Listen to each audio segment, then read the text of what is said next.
আসসালামু আলাইকুম। আজি মই বামি মাছ ফুলকবি আলু আৰু বিলাহী দি পেলাই বনাম। কেনেকৈ বনাও মই গুটিখিনি দেখুৱাই যাম ধুনীয়াকৈ। এটা কেৰাহীত তেল অলপ দিলোঁ, দি পেলাই পিঁয়াজ দি দিলোঁ আৰু এটা কেৰাহীত ফুলকবিখিনি দি দিলোঁ ভাপ হ'বৰ কাৰণে। তাতে মই মাছখিনি দি দিলোঁ। মছলা অলপ বনাই লৈছোঁ। এতিয়া ফুলকবি হৈ গ'ল।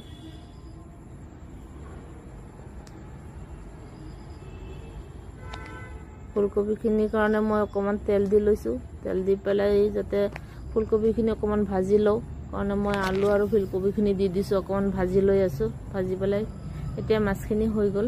মাছখিনি উঠাই লৈ আছোঁ। উঠাই পেলাই ফুলকবিখিনি যে ভাজি থোৱা ফুলকবিখিনি এই মছলাখিনিতে দি দিম। এতিয়া দি পেলাই ধুনীয়াকৈ অলপ লৰাই ল'ম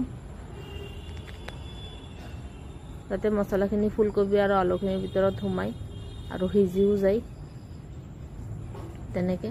তাৰপিছতে মই অকণমান গৰম পানী দি দিছোঁ। তাৰ লগতে মই মাছখিনিও একেলগে দি দিম। দি পেলাই ঢাকনাটো মাৰি দিম। বিলাহী 2 টুকুৰামান দি দিলোঁ। মাছখিনিও দি দিলোঁ। আজিৰ কাৰণে বিলাহী, আলু আৰু ফুলকবি বামি মাছৰ চব্জিটো হৈ গ'ল। চাই